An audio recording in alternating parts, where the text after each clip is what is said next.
आदतों को सुधारने से सांस की तकलीफ दूर हो सकती है।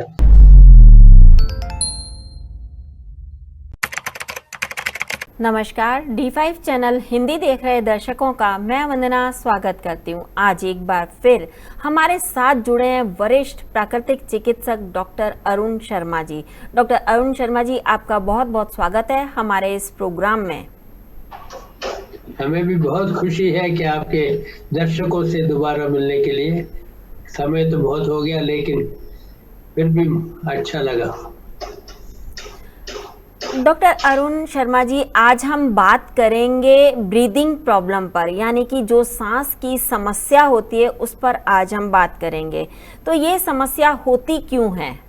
इससे पहले कि मैं समस्या की बात करूं, मुझे हनुमान जी को याद करने का मौका दीजिए कि जो वायुपुत्र हनुमान, उनके याद करने के बाद ही मैं समझाऊंगा। ओम आंजनेय मतिपाटलाननं कांचनात्रिकमनीय विग्रहं पारिजाततरुमूलवासिनं भावयामि पवमाननन्दनं यत्र यत्र रघुनाथकीर्तनं तत्र तत्र कृतं हस्तकाञ्जलिं बाष्पवारि परिपूर्णलोचनं मारुतिम नमत राक्षसांतकम। ऐसे हनुमान जी का हम वंदना पहले करते हैं, वंदना जी, ताकि हमारा जो कार्यक्रम है ये सब हवा से संबंधित है, तो वंदना के बगैर काम अच्छा नहीं होता। तो आप तो जानते ही हैं जी, आपका तो नाम भी है। जो हनुमान जी को है वायुपुत्र कहते हैं, और पुराण में ये जो भी हमारी संस्कृति है, ये हमारे पुराणों में, वेदों में, उपनिषद में ये सब पढ़ करके हम जानते हैं कि कैसे कैसे आदतें हमें स्वस्थ रखते हैं। ये बाकी संस्थाओं के बाकी समस्याओं का तो पता नहीं, लेकिन जहां तक सांस लेने की तकलीफ होती है उसके समस्याएं हैं मानसिक समस्याओं के साथ ही सारे बीमारियां जुड़ी हैं, और खास करके सांस लेने की तो कहो ही नहीं।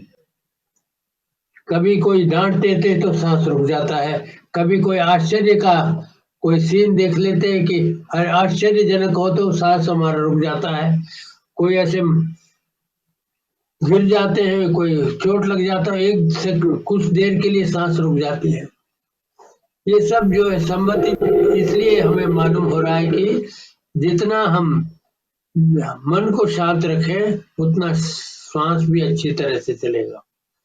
जिसको ये सांस की तकलीफ हो जाती है, वो जब ऐसे अवसर में जब हैरान हो जाते हैं, तब जब पता लगता है कि उनको सांस की तकलीफ है। मानो कि आराम से कोई सो रहा है तो उसके सांस में कोई लंबी सांस लेने की जरूरत नहीं पड़ती, थोड़ा सांस अंदर जाता है, थोड़ा सांस बाहर आ जाता है, तो चलता है उनका जिंदगी। लेकिन जब डर हो जाता है जो कि हमें सांस की तकलीफ है, जानने के बाद उस आदमी को थोड़ा बहुत सांस लेना भी मुश्किल हो जाता है।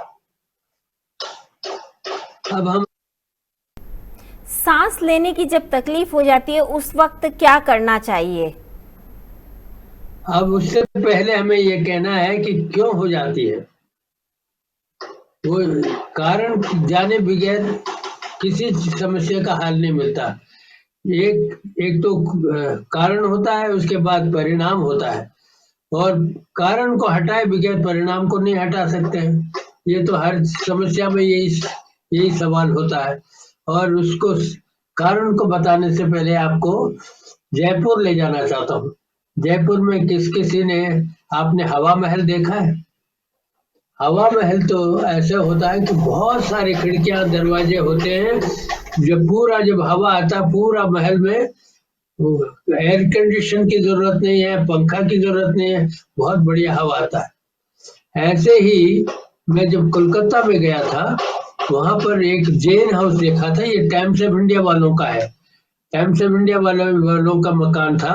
वहां पर इतने सारे, जैन हाउस बोलते हैं उसको, उसके अंदर इतने सारे खिड़कियां, दरवाजे और बहुत सारे माले, मतलब 5 माला तक उनका बिल्डिंग था। हर फ्लोर में इतने सारे कमरे थे। तो उस घर में इतने सारे कमरे होने के बावजूद भी वहां रहते थे 2 व्यक्ति, माँ और बेटी। बाकी लोग कहाँ गए? सब लोग अपने अपने जगह ऑफिस में गए थे।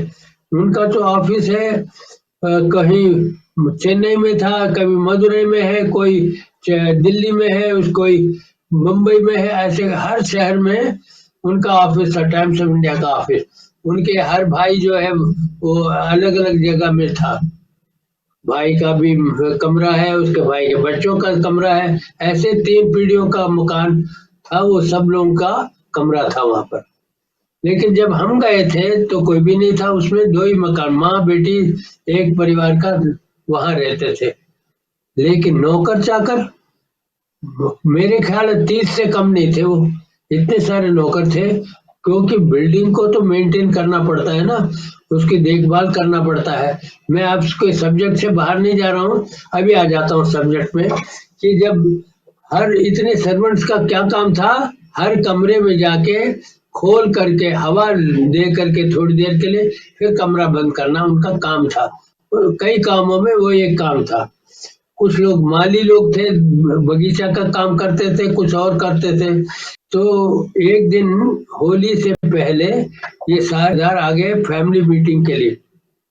तो उस दिन मैंने देखा 3rd फ्लोर से कोई महिला चिल्ला रही थी, अरे भाई दरवाजा नहीं खोल रहा, ताला तो मैंने खोल दिया।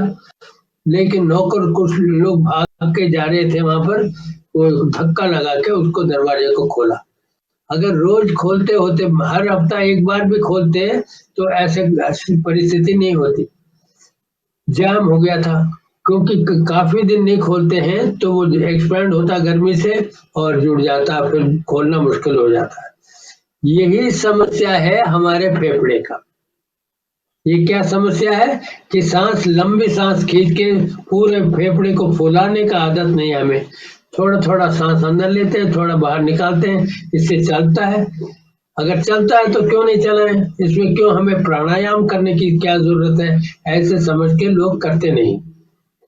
एक तो ये समस्या है कि ये क्यों हो जाती है, बहुत सारी वजह है। पहले सारे वजह को देख लेते हैं, फिर आप इलाज बाद में पूछिए। वजह क्या क्या हो सकता है? आदतें हमारे क्या है? लंबी सांस लेने की, उसको रोकने की, और उसके बाद निकालने की, और उसके बाद दोबारा रोकने की। ये सब क्यों करना है? इसको कहते हैं प्राणायाम। क्या होता है? सांस लेने के जो एक परिश्रम करके ये जो होता है उसको प्राणायाम बोलते हैं। प्राणायाम, आयाम माने एक्सरसाइज। प्राण का एक्सरसाइज क्या होता है? हम जीते हैं कि सांसों की तरह, सांसों के सहारे।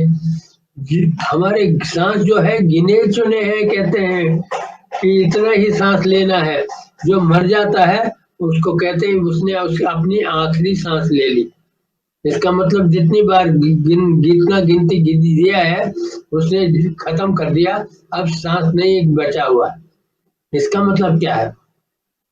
प्राण शक्ति, हर एक को हम कुछ प्राण शक्ति दिया गया, उसके अनुसार ही हम जीते हैं। प्राण शक्ति अगर खत्म हो गई तो और जीने का सहारा नहीं मिलता। इसीलिए हेल्थी भी रहते हैं, सारे आदतें उनकी अच्छी हैं, फिर भी जल्दी मर जाते हैं। कुछ लोगों की आदतें बुरी होती हैं, फिर भी ज्यादा दिन जीते हैं। ये क्या हुआ? आप तो कह रहे हो स्वास्थ्य की रक्षा के लिए स्वस्थ जीवन जरूरी है, लेकिन ये क्या हो रहा है? वो इसलिए हो रहा है कि उनके पास प्राण शक्ति अधिक था, गलत जीवन शैली के साथ भी काफी समय तक वो जी सकते थे। और जो जिनका आदत अच्छी थी, उनकी प्राण शक्ति कम मिली हुई थी, तो इसके बावजूद भी वो जल्दी मर सकते थे। ये सब समस्याएं बाद में देखेंगे, लेकिन अब यही देखिए, आदतों को सुधारने से सांस की तकलीफ दूर हो सकती है। अब ये इलाज क्या है, इसका कारण क्या है? कारण में देखिए, एक तो आदत नहीं है लंबी सांस लेने की, इसलिए आदत हमें ये करना चाहिए कि हमेशा थोड़ी देर अपने लिए प्राणायाम करना चाहिए। दूसरा, हमारे जो रहन पहने से का जो कपड़े होते हैं ये सूती होना चाहिए, और इसमें नायलॉन का कपड़ा पहनो, और कपड़ों के ऊपर कपड़ा पहन के बहुत सारे लेयर हो, हमारे जो स्किन के ऊपर, चर्म के ऊपर ढक देते हैं काफी देर। ये हम भूल जाते हैं कि हमारा चर्म जो है ये भी सांस लेता है, नाक से ही नहीं लेते हम, हमारे चर्म के जरिए भी हम सांस लेते हैं। और कई लोग चर्म के ऊपर मेकअप डाल लेते हैं, कोई क्या क्या कॉस्मेटिक्स लगाते हैं, पाउडर लगाते हैं, लिपस्टिक लगाते हैं, ऐसे जो करते हैं वो चर्म के जो श्वास है उसको बंद कर देते हैं। सुराख होता है, कई सुराख होते हैं चर्म के अंदर जिसके जरिए हम सांस लेते हैं। वो सुराख बंद हो गए तो स्किन ब्रीदिंग कम हो जाता है। स्किन ब्रीथिंग कम होने तो क्या है, नाक तो है ही, ऐसे सोच रहे हैं, नाक से तो पहले से आप देख रहे हैं कि अच्छी तरह सांस नहीं ले रहे हैं, और उसके ऊपर स्किन का ब्रीदिंग भी कम कर दिया तो क्या होगा, और भी तकलीफ हो जाएगा। एक समय ऐसे आएगा तो हम वो सांस लेना मुश्किल हो जाएगा। अच्छा, इसके लिए क्या करना चाहिए, प्राणायाम का अभ्यास करना चाहिए, और कपड़े ऐसे मेकअप वगैरह नहीं करना चाहिए। चर्म को साफ रखने के लिए जो साबुन वगैरह लगाते हैं और अलग अलग किस्म के शैम्पू का इस्तेमाल करते हैं, इससे सुराखें बंद हो जाती हैं। और जो पाउडर लगाने से भी ये सब सुराखें बंद नहीं करना चाहिए। चर्म को साफ रखने के लिए साबुन की जगह बेसन का पाउडर यूज करो, मूंग दाल का पाउडर यूज करो, या तो गीला तौलिया लेकर रगड़ लो नहाते नहाते, तब साफ हो जाता है। इसके लिए हमें ज्ञान होना चाहिए, याद रखना चाहिए, इस स्किन साफ होना ही जरूरी है, इसके लिए कोई सोप लगाने की जरूरत नहीं है। और दूसरी बात, और क्या क्या आदतें हैं और सुधारने का, ये जो इमोशंस होता है, किसी ने डांट दिया, कि कोई बुरा भला कहते हैं, अपने आप को छोटा समझना, और इससे जो अंदर से गुस्सा आना है उसके जरिए बहुत सारी बीमारियां होती हैं, सांस की तकलीफ होती है। किसी को अगर आपने बुरा भला कह दिया, वो अपने अंदर से सड़ता है तो उसका मन नहीं खुलता है, तो उसका सांस भी खराब हो जाता है। ऐसे लोगों को इलाज क्या करना चाहिए, आपने पूछा क्या क्या इलाज होता है इसका, कारण बोल दिया तो कारण को निकालने से इलाज हो गया। एक कारण क्या है, इमोशनल बैलेंस। इमोशनल बैलेंस के लिए क्या क्या करना चाहिए, समझना कि हम कोई छोटे नहीं हैं, हम किसी से कम नहीं, ये सोचना चाहिए। हाँ ठीक है, उसने अच्छा पढ़ाई लिखाई किया, इसने पैसे कमा लिया है, कुछ भी लोगों का अंतर तो होता ही है, लेकिन अपने आप को कम नहीं समझना, अपने आप को छोटा नहीं समझना, ये इमोशनल बैलेंस होता है। और मन को स्थिर रखने के लिए प्रेयर्स होते हैं, अलग तरह तरह की आराधना कर सकते हैं, लेकिन आराधना करते वक्त ये मत कहना भगवान मुझे ये दे दो, भगवान मुझे वो दे दो, कहने की जरूरत नहीं है। सब कुछ भगवान ने दिया हुआ है, सकल पदार्थ है जग माही, कर्महीन नर पावत नाही। जो दिया है उसका सही इस्तेमाल करना ही हमारा ज्ञान चाहिए। भगवान से मांगने की कुछ भी जरूरत है, सब कुछ दिया हुआ है। जिन लोगों को सांस की प्रॉब्लम हो जाती है, उन लोगों को क्या चीज खानी पीनी चाहिए और क्या चीज बिल्कुल नहीं खानी पीनी चाहिए? हाँ, खाने के बहुत जरूरी है, खाने का सवाल जो आपने किया, तो खाना जो गलत हो जाता है उससे भी फेफड़े बंद हो जाते हैं। फेफड़े के अंदर होते हैं म्यूकस, जिसको हम क्या बोलते हैं हिंदी में, म्यूकस को बलगम। ये बलगम जो है जगह जगह में जाके गम की तरह चिपक जाता है। क्यों चिपक जाता है, क्योंकि इसका गुण है ऐसा। बलगम जो है शरीर के अंदर बहुत जरूरी पदार्थ है। जरूरी पदार्थ क्यों है, क्योंकि ये अपने जो आंतों के लाइनिंग में, फेफड़े के लाइनिंग में कोई जहरीला पदार्थ लग करके उसके सुराख ना बना दे, इसलिए बलगम उसकी कवरिंग करके उसकी रक्षा करता है। वो बलगम हमें कहाँ से मिलता है? खुराक से मिलता है। जैसे फल खा रहे हैं तो उससे बलगम बनता है, दूध पी रहे हैं तो उससे बलगम बनता है, ऐसे कोई ऐसे मिठाई खा रहे हैं, कुछ भी खा रहे हैं तो उससे बलगम बनता है। लेकिन ये बलगम का क्वालिटी अगर अच्छा हो तो बलगम को क्या चाहिए? एक जगह में नहीं रहना चाहिए, वहां से निकल जाना चाहिए, नया बलगम वहां पड़ना चाहिए, पुराना निकलना चाहिए, ऐसे चलता रहे।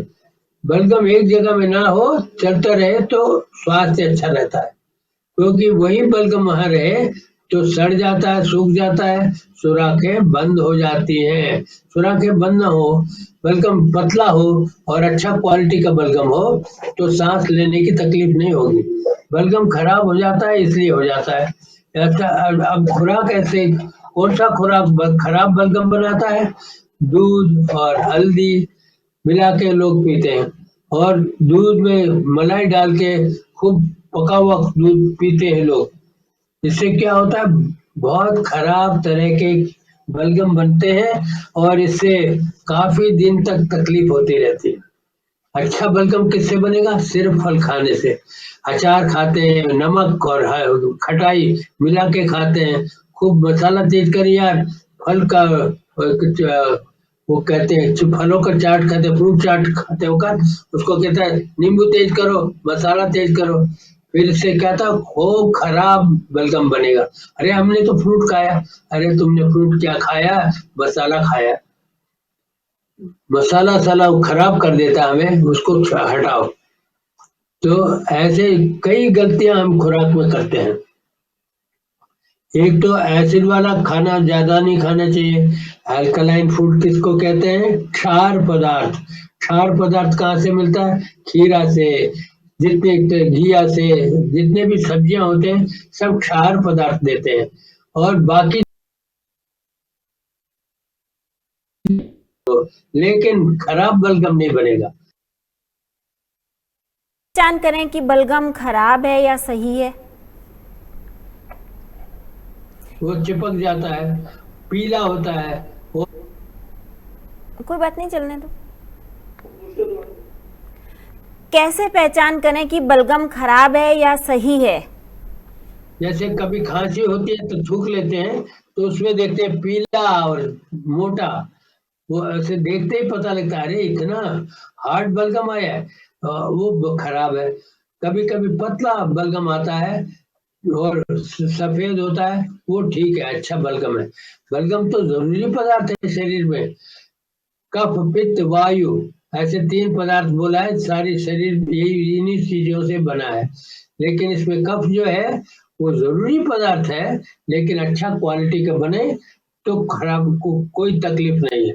खराब क्वालिटी के बने तो सांस लेने में तकलीफ होती है, गाना गा नहीं सकते हैं, खांसियां शुरू हो जाती हैं। खांसी क्यों होती है?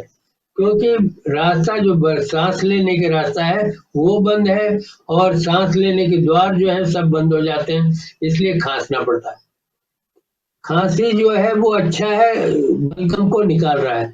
लेकिन खराब क्वालिटी का बलगम बनाते जाओ तो खांसी होने के बावजूद भी सब निकल नहीं पाता। अगर किसी को अचानक से सांस की प्रॉब्लम हो जाए तब उसे क्या करना चाहिए, या अस्थमा का अटैक जिसे हम कहते हैं वो आ जाए तब क्या करना चाहिए? ये अस्थमा अटैक एकदम नहीं आता है, धीरे धीरे धीरे आदतों को सुधारते नहीं है, चलते जा रहे हैं, थोड़ा सा गोलियां खा लिया, कोई ऐसे परिणाम कर लिया, गर्म पानी पी लिया, चलते जाते हैं तो बाद में क्या होता है? इकट्ठा हो जाता है, इतना सारा बल इकट्ठा हो जाता है, सारे सांस लेने का तकलीफ बढ़ जाता है। तो इसीलिए वो बहुत बुरा हालत हो जाता है। उस वक्त क्या करना चाहिए? आपने सही अच्छा सवाल पूछा। पैर दोनों को गर्म करो। पैर गर्म करने से क्या होता है? सर्कुलेशन बढ़ जाता है। सर्कुलेशन बढ़ने से सांस आसानी से होता है। एक तो ये, दूसरा क्या है? खुली हवा में जाओ, खूब हवा है तो किसी न किसी तरह चर्म के द्वारा और नाक में भी किसी न किसी तरह सांस अंदर जाएगा। तीसरा क्या करते हैं? सांस बाहर मुंह से छोड़ो और मुंह बंद कर लो, नाक बंद कर लो। नाक ऐसे नहीं बंद करना, ऐसे ही छोड़ो। थोड़ी देर में सांस तकलीफ होगा तो नाक को खोल देगा बॉडी ही, अरे सांस लेना ज्यादा जरूरी है, इसलिए अपने आप ही नाक खुल जाएगा, तो थोड़ा थोड़ा हवा अंदर चले जाएगा, आप बच जाएंगे। दूसरा क्या है, रोज एक आदमी को दौड़ लगाने का प्रैक्टिस करने। हम वॉकिंग पे तो जाते हैं, लोग बोलते हैं अरे मैंने देखा है कहाँ वॉकिंग जाते हैं, किसी के दोस्त किसी के यहाँ कहा था एक्सरसाइज करना चाहिए, उसकी वाइफ आई वकालत करने के लिए, अरे हमारे हस्बैंड तो जाते हैं 8 बजे जाते हैं, 9:30 आते हैं, 1.5 घंटे का वॉकिंग काफी नहीं है क्या? मैंने कहा ये तो बहुत अच्छा है। वो एक दिन मैं पार्क में गया तो मैंने देखा उनके हस्बैंड क्या कर रहे थे, लोगों के साथ कह रहे मोदी ने ऐसे नहीं करना था, फलाने ने ऐसे नहीं करना था, ये फिल्म तो उससे अच्छा है। तो कभी पिक्चरों की बात कर रहे हैं, कभी पॉलिटिक्स की बात कर रहे हैं, 1.5 घंटे तक यही कर रहे हैं। 15 मिनट बाद कह रहे अरे मुझे टाइम हो गया, घर जाना है, एक चक्कर राउंड लगाया, वापस चले गए घर। बेबी को पता नहीं कि ये इतना देर तो गप्पे लगाने जाते हैं दोस्तों के साथ, वहाँ वॉकिंग नहीं, वॉकिंग तो बहुत थोड़ा करके आते हैं। चलते चलते अगर अक्सर सांस फूल जाए तो उस वक्त क्या करना चाहिए? उस वक्त बैठ जाना चाहिए, ध्यान लगाना चाहिए। थोड़ा थोड़ा सांस भी आता है तो ठीक है, जैसे मैंने कहा पैर गर्म पानी में रख लोगे तो थोड़ा नर्व्स जो है, नसें जो है आराम में करेंगे, दर्द चला जाता है, सांस खुल जाता, नाक खुल जाता है। नाक खुलने के लिए क्यों पैर पैर से कैसे कनेक्शन होता है, सर्कुलेशन बढ़ने से अपने आप सांस खुल जाता है। ये हैरानगी की बात है, लेकिन करके देखिए पता लग जाएगा। सांस रुका हुआ है, पैर गर्म पानी में रखिए, एकदम नाक खुल जाता है, थोड़ा खुलता है लेकिन खुल तो जाता है। और कई तरीके हैं। नेक्स्ट स्टेज में जो जाता है वो उनको तौलिया जो है छाती पे रखो, गर्म पानी में रखो और उसको निचोड़ लो, फिर यहाँ रख दो। इतना गर्म मत करने के जल जाए, टॉलरेबल, सहन जितना कर सकते हैं उतना गर्म तौलिया को लेके ऐसे छाती पे रख लीजिए थोड़ी देर। दूसरा एक तौलिया तैयार करिए जिसको ठंडे पानी में भिगो के निचोड़ लीजिए, उसको हवा में हिलाइए। उसके बाद जब ये ठंडा होने लग रहा है, गर्म तौलिया को हटा के ठंडा तौलिया लगा दीजिए। इससे क्या होगा, बदल बदल के गरम ठंडा बदल के रखेंगे। हॉट एंड कोल्ड फॉर्मेंटेशन इसको बोलते हैं। इसको करने से फेफड़ा खुलेगा बंद होगा, खुलेगा बंद होगा, सांस हमारा खुल जाएगा। डॉक्टर शर्मा, आप हमसे जुड़े, आपने हमें बहुत ही महत्वपूर्ण बातें बताई, आपका बहुत बहुत धन्यवाद। हमें भी खुशी है, आपको अच्छा इन्फॉर्मेशन मिला है। इसमें तो बहुत सारी बातें हैं, ये तो संक्षिप्त में इसके हेडिंग्स बताया मैंने, इसके अंदर बहुत डिटेल्स और है। थैंक यू, फिर जुड़ेंगे, नमस्कार। अगले एपिसोड में आपसे फिर मुलाकात होगी, तब तक के लिए नमस्कार।